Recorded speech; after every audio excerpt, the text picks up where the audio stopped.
Nesta manhã eu quero, devido a essas duas cerimônias, o nosso tempo é bem curto, e eu vou fazer, na verdade, não um sermão, nem um sermonete. Nós vamos fazer uma meditação, uma reflexão. O ser humano, a gente gosta muito de ouvir histórias, né? E os meus meninos hoje estão com 18, o outro 21. Eu não sei se você, pai, lembra, ou se você passou por essa experiência maravilhosa de contar história para os seus filhos antes de dormir. E eu tinha umas coisas assim que marca, né? Eu inventava uns personagens que os meus filhos lembram até hoje. E eu inventei lá uns personagens que eram o Seu Milho. Veio na minha cabeça, eu contava para ele todo dia a história do Seu Milho. E eles lembram disso até hoje. A gente gosta de histórias. E nessa manhã eu quero contar duas histórias para vocês, reais, que podem nos ajudar na nossa jornada cristã. Tem um texto na Bíblia, que é 1 João, capítulo 1, verso 7, e a parte final dele, 1 João, capítulo 1, verso 7. Acha aí na sua Bíblia, em casa, você que está aqui também, pode ser no celular, no tablet, ou em papel, como esta que eu estou aqui. 1 João, lá no final da Bíblia, carta de João, 1 João, capítulo 1, verso 7. A parte final do verso, que é muito conhecida. 1 João 1, 7 está escrito assim: o sangue de Jesus Cristo, seu Filho, nos purifica de todo o pecado. Bem,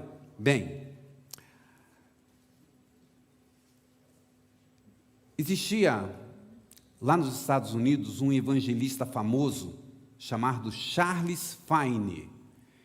Ele nasceu em 1892, já faz um tempinho. Ele era teólogo, professor de teologia na Igreja Batista, um grande evangelista,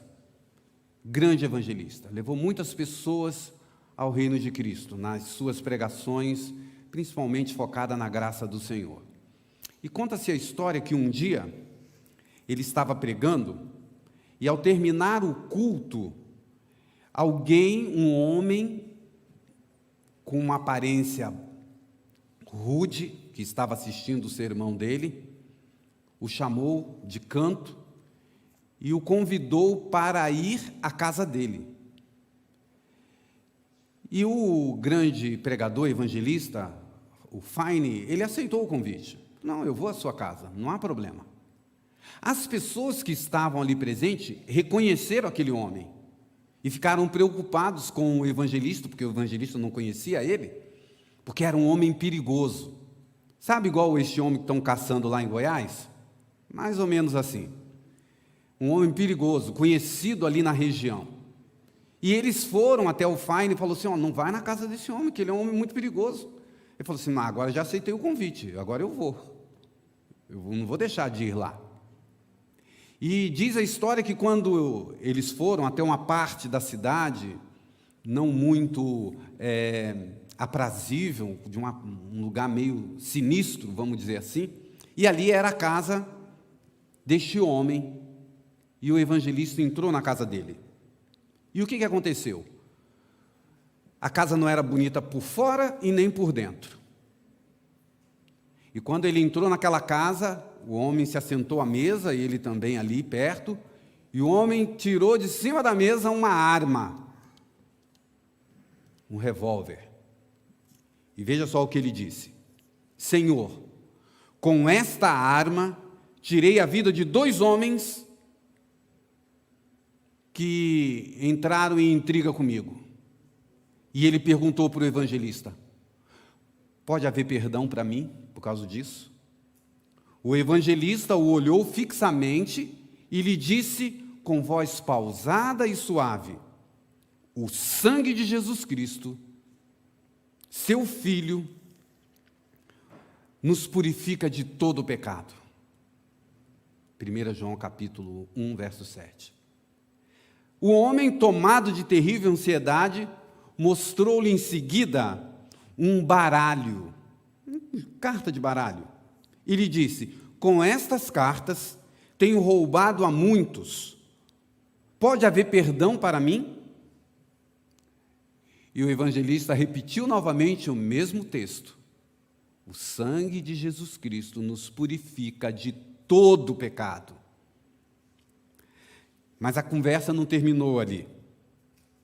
O homem confessou: tenho sido mau, tenho arruinado a muitos, tenho feito desgraça de muitas mulheres, tenho sido o horror de muitos lugares, tenho sido um blasfemo, um perverso, e não creio que haja outro pecador maior do que eu. Pode haver perdão para um homem como eu? O evangelista voltou a repetir as mesmas palavras, consolando-o com as promessas de Deus, convidou então a ajoelhar-se naquele instante, porque ele queria orar com ele. Aquele homem nasceu de novo, destruiu o baralho, quebrou as taças de bebidas, aceitou o perdão que Jesus concede. Sabe, meus queridos irmãos, falem comigo, o sangue de Jesus perdoa, lava todo o pecado. Irmãos, essa é uma pequena história real, mas que ela tenha muito a ver comigo e contigo, você que está em casa, os irmãos que estão aqui. Talvez a sua lista de pecado não seja igual a deste homem, mas você tem pecado.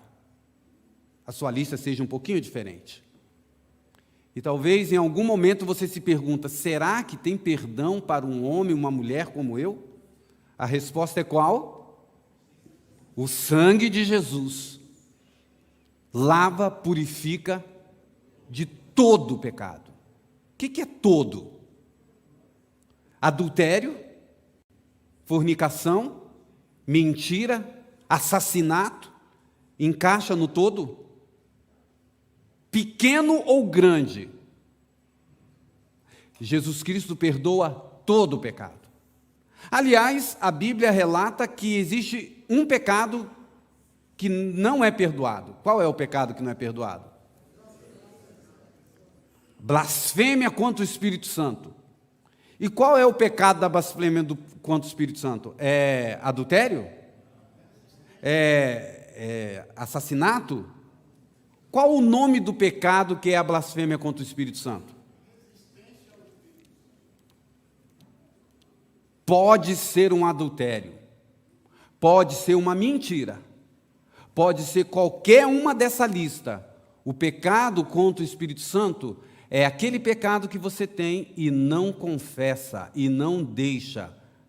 O que diz lá em Eclesiastes? Aquele que confessa e deixa, este alcança misericórdia.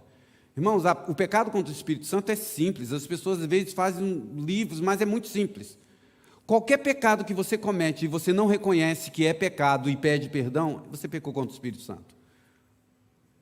Pode ser qualquer nome de pecado. Se você acha que aquilo está certo, está tudo bem, você não está indo contra a palavra de Deus, você pecou contra o Espírito Santo, porque o Espírito Santo é quem nos convence. Se você não foi convencido, então você pecou contra o Espírito Santo. O Espírito Santo fala: é errado, é pecado, se arrependa. E você diz o quê? Não é pecado, não vou me arrepender.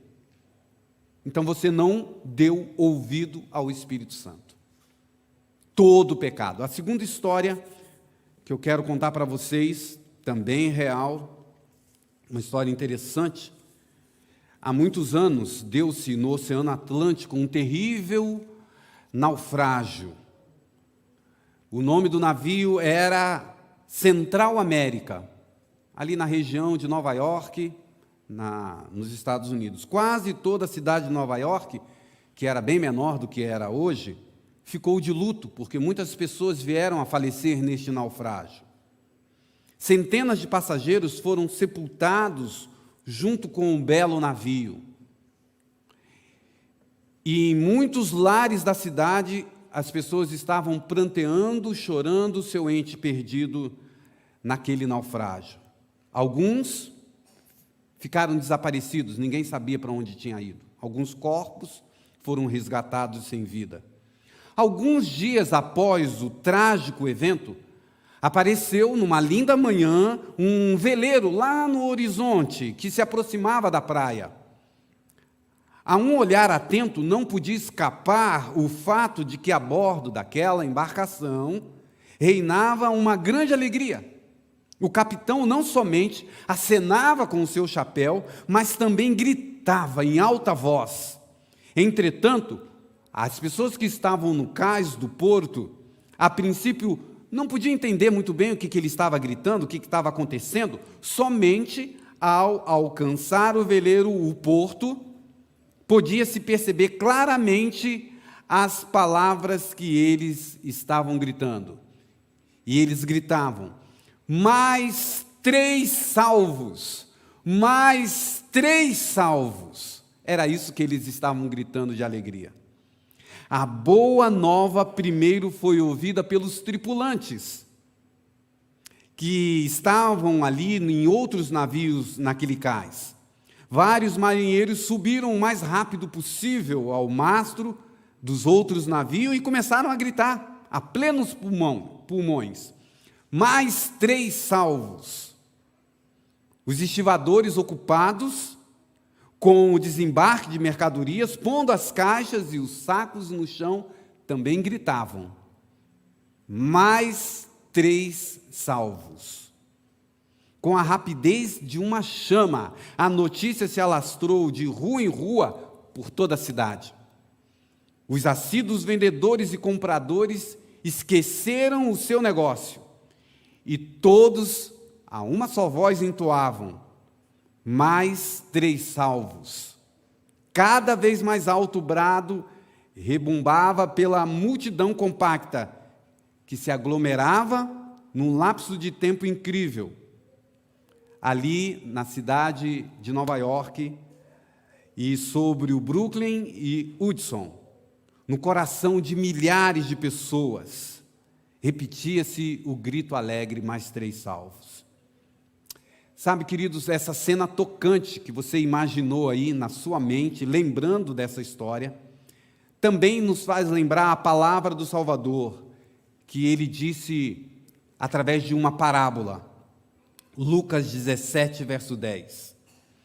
Eu vos afirmo que, de igual modo, há júbilo diante dos anjos de Deus por um pecador que se arrepende.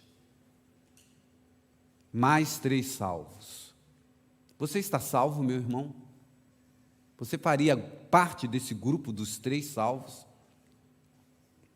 Nesta manhã, nós vamos ver 2 pessoas, a Cida, a Aparecida, e o João Bosco, que tomaram a decisão de entrarem nesse tanque e estarem no grupo dos salvos. Amém? Mas você um dia já tomou essa decisão. Eu estou falando para alguém que já foi batizado ou está batizado. Mas o fato de estar batizado quer dizer que está salvo? Como está a sua vida com Deus hoje? Eu escrevi algo aqui, irmãos, assim: antes da cruz, sacrificar um cordeiro fazia o pecador lembrar que o Salvador viria. O Messias prometido para ele estava no futuro. Depois da cruz, tomar a ceia, a santa ceia que Jesus instituiu, faz com que o pecador lembre que o Salvador já veio, morreu na cruz do Calvário e prometeu que vai voltar. Ele mesmo disse: fazei isto em memória de mim. Em 1 João nós lemos que o sangue de Cristo nos purifica de todo pecado. E em Lucas 17 diz que a gente precisa de arrependimento. Sabe, irmãos, essa palavra arrepender, ou esse ato de arrependimento, é algo que eu fico algumas vezes meditando. Será que eu, Jairo, me arrependi de tal coisa que eu fiz? De tal pecado que eu cometi?